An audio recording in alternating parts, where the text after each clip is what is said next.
आज हम इस वीडियो में करेंगे क्लास 7 कृषि विज्ञान की इकाई 4 उर्वरकों के प्रकार एवं मृदा परीक्षण के प्रश्नाभ्यास। और इस पार्ट का जो एक्सप्लेनेशन है उसका वीडियो लिंक मैं आपको डिस्क्रिप्शन में दे दूंगी, तो आप वहां से देख सकते हैं। और आप मेरे उस चैनल को भी सब्सक्राइब करना ना भूलें, जिससे आपको इस बुक से जुड़े हुए सारे पार्ट के अपडेट्स मिलते रहें। तो चलिए इसके प्रश्नोत्तर शुरू करते हैं। अभ्यास के प्रश्न। प्रश्न 1, सही उत्तर पर टिक का निशान लगाइए। तो इसका पहला है, वजन के आधार पर वायुमंडल में प्रतिशत नाइट्रोजन पाया जाता है। तो वायुमंडल में कितने प्रतिशत होता है? वायुमंडल में 78% नाइट्रोजन होता है। दूसरा है, अमोनियम सल्फेट में प्रतिशत नाइट्रोजन की मात्रा पाई जाती है। तो इसका सही उत्तर है ख 20%। अमोनियम सल्फेट में नाइट्रोजन के 20% होते हैं। तीसरा है, सिंगल सुपर फॉस्फेट में प्रतिशत मात्रा फास्फोरस की कितनी होती है?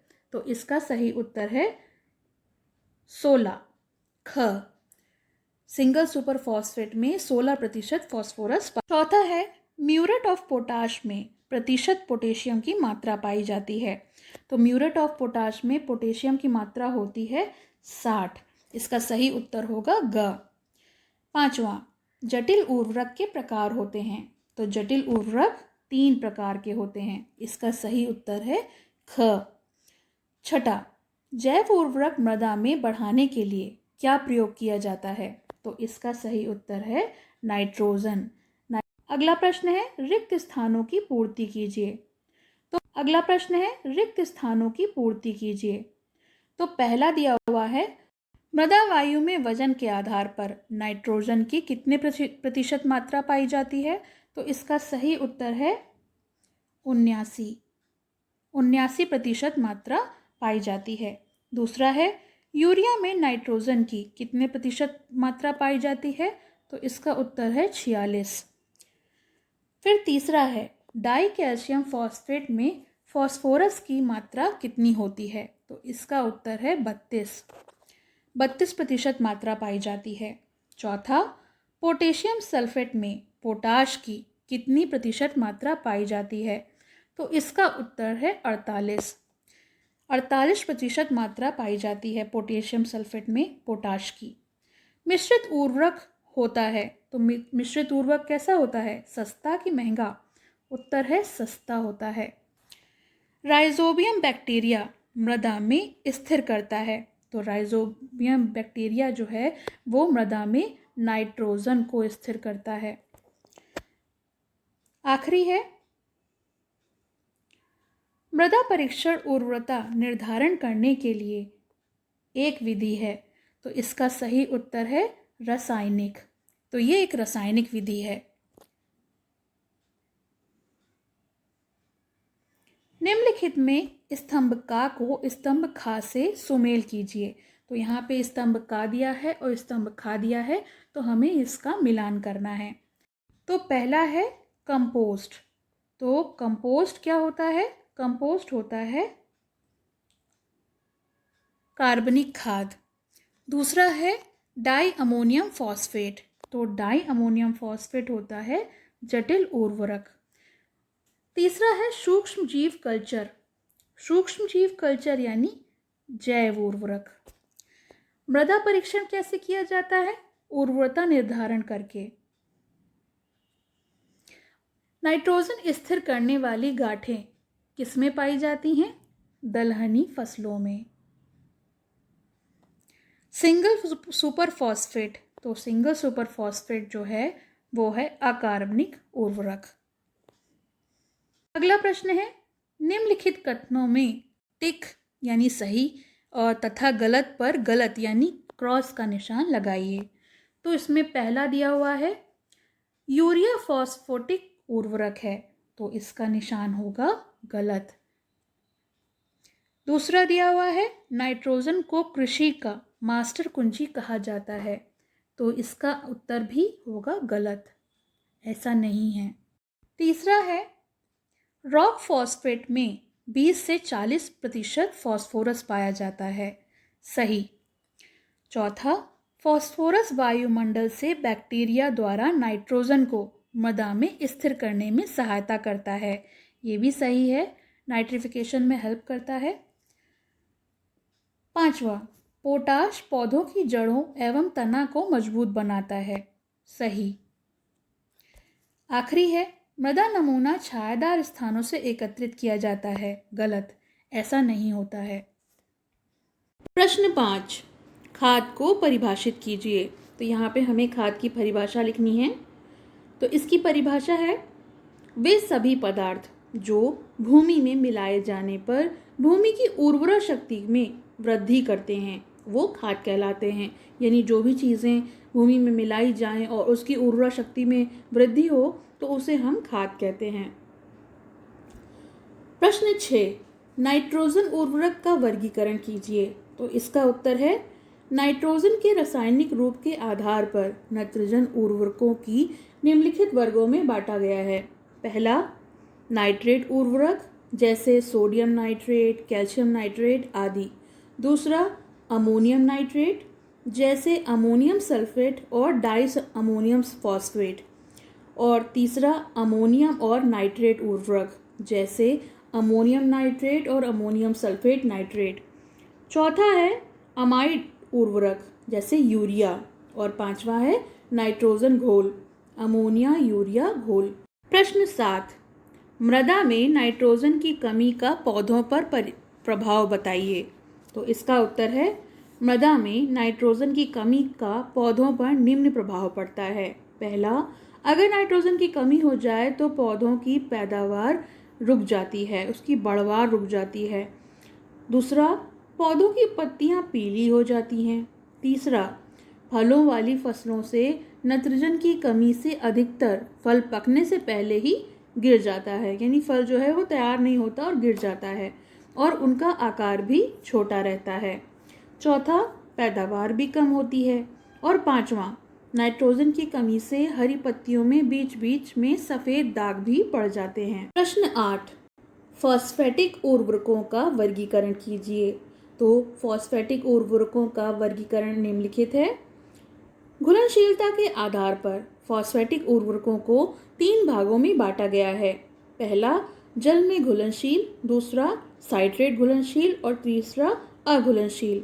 पहला, जल में घुलनशील यानी वो उर्वरक जो जल में घुल जाते हैं उन्हें हम घुलनशील फॉस्फेटिक उर्वरक कहते हैं। इसके एग्जाम्पल हैं सिंगल सुपर फॉस्फेट और मोनो अमोनियम फॉस्फेट। दूसरा है साइट्रेट घुलनशील। तो साइट्रेट घुलनशील कौन से होते हैं? वो उर्वरक जिनमें साइट्रिक एसिड या अम्ल, नींबू में पाए जाने वाला जो एसिड होता है वो घुलनशील हो एवं पानी में अघुलनशील हो, उन्हें हम साइट्रेट घुलनशील फॉस्फेटिक उर्वरक कहते हैं, जैसे कैल्शियम फॉस्फेटिक और दूसरा बेसिक स्लैग। तीसरा, अघुलनशील। तो अघुलनशील वो उर्वरक होते हैं जो पानी में और साइट्रिक एसिड में दोनों में ही नहीं घुलते हैं, उन्हें हम अघुलनशील फॉस्फेटिक उर्वरक कहते हैं। इसके एग्जाम्पल हैं रॉक फॉस्फेट और हड्डी का चूरा। अब आते हैं प्रश्न 9 पर। प्रश्न 9 है, पोटाश का पौधों पर क्या प्रभाव पड़ता है? तो इसका उत्तर है, पोटाश का पौधों पर निम्न प्रभाव पड़ता है। पहला, यह पौधों की वृद्धि एवं फलों की चमक को बढ़ाता है। दूसरा, फलों का स्वाद बढ़ जाता है। तीसरा, पौधों में बीमारियों से लड़ने की क्षमता बढ़ जाती है। चौथा, प्रोटीन निर्माण में सहायता करता है। पांचवा, यह तना व जड़ों को मजबूत बनाता है। और छठा, नाइट्रोजन और फास्फोरस की अधिकता को संतुलित करता है, यानी दोनों को बैलेंस करता है। प्रश्न 10, मृदा परीक्षण क्यों करना चाहिए? तो इसका उत्तर है, मृदा का परीक्षण किया जाता है जिससे पता चलता है कि मृदा फसल उगाने योग्य है या नहीं, मृदा में अच्छी पैदावार मिल सकती है या फिर नहीं। और इसका उद्देश्य, तो मृदा परीक्षण का उद्देश्य है, पहला, मृदा में सुलभ पोषक तत्वों की सही निर्धारण, कि मिट्टी में जो पोषक तत्व हैं वो उनका सही से निर्धारण है या नहीं है। दूसरा, विभिन्न फसलों की दृष्टि से तत्वों की कमी का आकलन, यानी जो भी फसलें हैं उन्हें जो भी पोषक तत्व चाहिए उनमें किसी प्रकार की कमी तो नहीं है। तो इसका आकलन करने के लिए भी मृदा परीक्षण करना चाहिए। और तीसरा में सुधार की मात्रा का निर्धारण, यानी जो भी खराब मृदा होती है उसमें जो भी कमियां होती हैं उसको सुधार करने के लिए, उसकी मात्रा को सही करने के लिए भी निर्धारण जरूरी होता है। प्रश्न 11, जैव उर्वरक क्या होते हैं? तो इसका उत्तर है जैव उर्वरक सूक्ष्म जीव कल्चर होते हैं जो प्रायः मृदा में नाइट्रोजन की मात्रा बढ़ाने के लिए किए जाते हैं। कुछ सूक्ष्म जीव कल्चर पौधों के लिए फास्फोरस की पर्याप्तता को बढ़ाने के लिए प्रयोग किए जाते हैं और कुछ कार्बनिक पदार्थ को शीघ्रता से सड़ाने के लिए प्रयोग किए जाते हैं। जैव उर्वरक बहुत सस्ते होते हैं। इनके प्रयोग में 50 रुपये से 80 रुपये प्रति हेक्टेयर का खर्च आता है। जैव उर्वरक का प्रयोग करके फसलों के लिए आवश्यक नाइट्रोजन और फास्फोरस की प्रयोग मात्रा को कम किया जा सकता है। प्रश्न 12, नाइट्रोजन उर्वरकों का वर्गीकरण करके पौधों के लिए इनका महत्व लिखिए। तो इसका उत्तर है नाइट्रोजन उर्वरकों का वर्गीकरण, यानी नाइट्रोजन के रासायनिक नाइट्रोजन उर्वरकों को अग्रलिखित वर्गों में बांटा गया है। पहला, नाइट्रेट उर्वरक।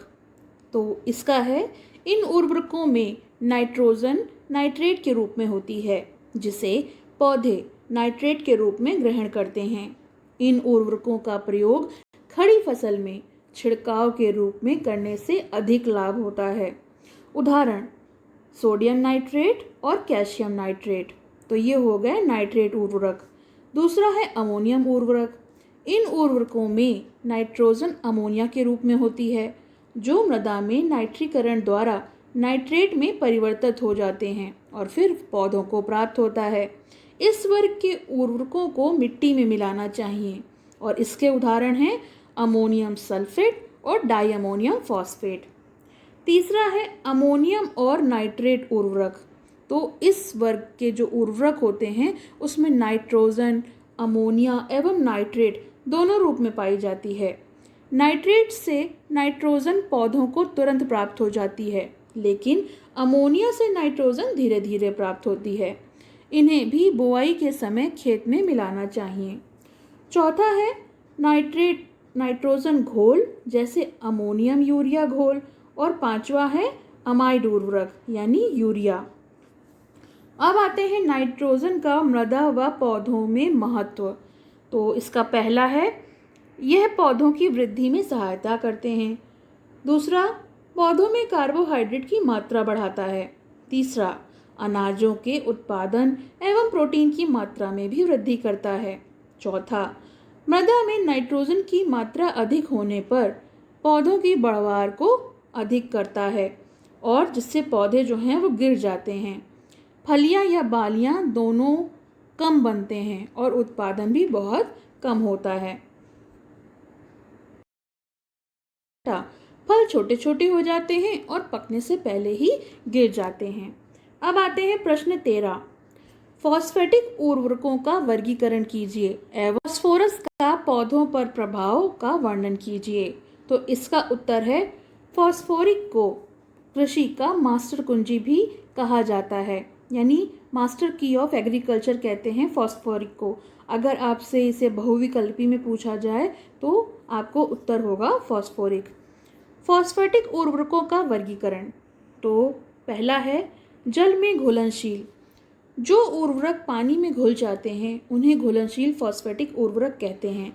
इस वर्ग के उर्वरक में उपस्थित फास्फोरस पौधों को शीघ्रता से मिल जाता है। इन्हें अम्लीय एवं उदासीन मृदाओं में प्रयोग किया जाता है, यानी जो एसिडिक मीडियम होता है और न्यूट्रल मीडियम होता है सॉइल का, उसमें यूज़ किया जाता है। दूसरा है साइट्रेट घुलनशील। जो उर्वरक साइट्रिक एसिड में यानी साइट्रिक अम्ल में घुलनशील एवं पानी में अघुलनशील होते हैं उन्हें साइट्रेट घुलनशील उर्वरक कहते हैं। इस वर्ग के उर्वरकों का प्रयोग अम्लीय मृदाओं में लाभकारी होता है। तीसरा, अघुलनशील। जो उर्वरक साइट्रिक अम्ल और पानी दोनों में ही नहीं घुलते उन्हें अघुलनशील फॉस्फेटिक उर्वरक कहते हैं। इस वर्ग के उर्वरकों का प्रयोग अधिक अम्लीय मृदाओं में किया जाता है। इसके महत्व। फास्फोरस का मृदा एवं पौधों में महत्व क्या होता है? पहला, फास्फोरस के कारण पौधों की वृद्धि अच्छी एवं शीघ्रता से होती है। और दूसरा, फास्फोरस राइजोबियम बैक्टीरिया की वृद्धि करके फलीदार फसलों द्वारा वायुमंडल से नाइट्रोजन को मृदा में स्थिर करने में भी सहायता करता है, यानी जो नाइट्रोजन का फिक्सेशन होता है उसमें भी ये सहायक होता है। तीसरा, दाने की गुणवत्ता को बढ़ाता है। चौथा, नाइट्रोजन की विषालुता यानी टॉक्सिसिटी को कम करता है। पांचवा, पौधों में फूल लगने एवं दाने बनने में भी सहायता करता है। छठा, फसलों में बीमारियां कम लगती हैं। सातवां, फसल जल्दी पक जाती है। और आठवां, पौधों में प्रोटीन की मात्रा को बढ़ाता है। तो ये तो इसके हो गए महत्व। प्रश्न 14, पोटाशिक उर्वरकों का वर्गीकरण करते हुए पोटाश के महत्व का वर्णन कीजिए। तो इसका उत्तर है पोटाशिक उर्वरकों का वर्गीकरण। उर्वरक जिनमें क्लोराइड लवण उपस्थित होते हैं। तो इस समूह का मुख्य उर्वरक म्यूरेट ऑफ पोटाश या फिर पोटेशियम क्लोराइड है, जिसमें 60% पोटाश पाया जाता है। इस उर्वरक का प्रयोग आलू, टमाटर, तंबाकू, चुकंदर में नहीं करना चाहिए, क्योंकि क्लोरीन की अधिकता के कारण इन फसलों की गुणवत्ता पर प्रतिकूल यानी बुरा प्रभाव पड़ता है। दूसरा है पोटाशिक उर्वरक जिनमें क्लोराइड लवण उपस्थित नहीं होते। इस समूह के मुख्य उर्वरक पोटेशियम सल्फेट हैं, जिसमें 48 से 52% पोटाश पाया जाता है। पोटाशियम क्लोराइड की तुलना में ये महंगा उर्वरक है। आलू, टमाटर, तंबाकू और चुकंदर की फसलों में इसका प्रयोग लाभकारी होता है। पोटाश का मृदा एवं पौधों में महत्व। पहला, ये पौधों की वृद्धि एवं फलों की चमक को बढ़ाता है। दूसरा, फलों का स्वाद बढ़ जाता है। तीसरा, पौधों में बीमारियों से लड़ने की क्षमता बढ़ जाती है। चौथा, प्रोटीन निर्माण में सहायता करता है। पांचवा, यह तना एवं जड़ों को मजबूत बनाता है, जिससे तेज हवा में या पानी में फसल गिरती नहीं है। और छठा, नाइट्रोजन और फास्फोरस की अधिकता को संतुलित रखता है। आखिरी प्रश्न, प्रश्न 15, जैव उर्वरक का वर्गीकरण कीजिए तथा जैव उर्वरक के प्रयोग करने की विधि का भी वर्णन कीजिए। तो जैव उर्वरक का वर्गीकरण इस प्रकार है। जैव उर्वरक मुख्य रूप से 3 भागों में विभाजित किया जाता है। पहला, नाइट्रोजन स्थिर करने वाले जैव उर्वरक। दूसरा, फास्फोरस को घुलनशील बनाने वाले जैव उर्वरक। तीसरा, कार्बनिक पदार्थ को सड़ाने वाले जैव उर्वरक। तो इसकी जो प्रयोग की करने की विधि है वो इस प्रकार है। मृदा उर्वरता बढ़ाने के लिए मुख्य रूप से राइजोबियम कल्चर का प्रयोग किया जाता है। 100 से 200 ग्राम गुड़ को 1 लीटर पानी में गर्म करके घोल बना लेते हैं। 200 ग्राम कल्चर गुड़ के घोल में अच्छी प्रकार से मिलाते हैं। गुड़ और कल्चर के मिश्रण को 1 हेक्टेयर में प्रयोग कर बीज के साथ अच्छी तरह मिलाते हैं और 30 मिनट के लिए यानी आधे घंटे के लिए छोड़ देते हैं। इस प्रकार शोधित बीज को छाया में सुखाकर खेत में बो दिया जाता है। प्रश्न 16, मिश्रित उर्वरक से आप क्या समझते हैं? मिश्रित उर्वरक के लाभ व हानि लिखो। तो मिश्रित उर्वरक क्या होते हैं? 2 या 2 से अधिक उर्वरकों के मिश्रण को जिसमें 2 या 2 से अधिक पोषक तत्व उपस्थित हों उन्हें हम मिश्रित उर्वरक कहते हैं। ये 2 प्रकार के होते हैं। पहला, अपूर्ण मिश्रित उर्वरक और दूसरा पूर्ण मिश्रित उर्वरक। तो पहला, अपूर्ण मिश्रित उर्वरक कैसे होते हैं? मिश्रित उर्वरकों में जिसमें केवल 2 मुख्य पोषक तत्व उपस्थित हों उन्हें हम अपूर्ण मिश्रित उर्वरक कहते हैं। लेकिन जो पूर्ण मिश्रित उर्वरक होते हैं उनमें 3 मुख्य पोषक तत्व उपस्थित होते हैं, जिसमें नाइट्रोजन, फास्फोरस और पोटाश तीनों मुख्य पोषक तत्व पाए जाते हैं। उसे हम पूर्ण मिश्रित उर्वरक कहते हैं। मिश्रित उर्वरक के लाभ और हानियाँ। पहले करेंगे लाभ। पहला, मिश्रित उर्वरक सस्ता होता है। दूसरा, मिश्रित उर्वरक मिट्टी और फसल की आवश्यकता अनुसार बनाए जाते हैं कि किस तरह की उनकी ज़रूरत है, जैसे कि पैदावार जो है वो बढ़ जाती है। तीसरा, किसान बिना किसी परेशानी के इसका प्रयोग कर सकता है। चौथा, इसको सुगमतापूर्वक रखा भी जा सकता है। तो ये तो इसके हो गए लाभ। अब हम करेंगे मिश्रित उर्वरक की हानियाँ। तो इसके नुकसान क्या क्या हैं? पहला, जब मृदा में केवल एक या दो तत्वों की कमी हो तब मिश्रित उर्वरक का प्रयोग लाभकारी नहीं होता है, क्योंकि एक ही दो तत्व कम होते हैं और मिश्रित उर्वरक डाल दिया जाए तो किसी न किसी तत्व की जो मात्रा है वो घट जाएगी या बढ़ जाएगी। दूसरा, मिश्रित उर्वरक में दो तत्व की अधिकता होती एक तत्व की अधिकता होती है जबकि दूसरे तत्व की कमी होती है। अब आते हैं आखिरी प्रश्न पर। प्रश्न 17, जैव उर्वरक के लाभ लिखिए। तो इसके लाभ क्या क्या हैं? पहला, जैव उर्वरक में भूमि की उर्वरता बढ़ती है। दूसरा, वायुमंडल नाइट्रोजन के स्थिरीकरण में सहायक होता है, यानी नाइट्रोजन फिक्सेशन में ये हेल्पफुल होता है। तीसरा, भूमि में स्थिर एवं अविलय फास्फोरस को घुलनशील बनाकर पौधों को उपलब्ध कराता है। चौथा, जैव पदार्थों की तीव्रता से सड़ाने में मदद करता है। पांचवा, भूमि की जल धारण क्षमता को बढ़ाता है। छठा, फसलों की उपज बढ़ाने में सहायक होता है। और सातवां, पर्यावरण संतुलन बनाए रखने में सहायक होता है। तो ये तो हो गया इस पार्ट के प्रश्नोत्तर। आपको कैसे लगे इस कमेंट सेक्शन में ज़रूर बताइएगा और अच्छे लगे तो लाइक का बटन दबाइएगा। मेरे चैनल को सब्सक्राइब करना ना भूलें और इस पार्ट का जो एक्सप्लेनेशन है उसके वीडियो लिंक मैं आपको डिस्क्रिप्शन में दे दूँगी, तो आप मेरे उस चैनल को भी सब्सक्राइब कर लीजिए। धन्यवाद।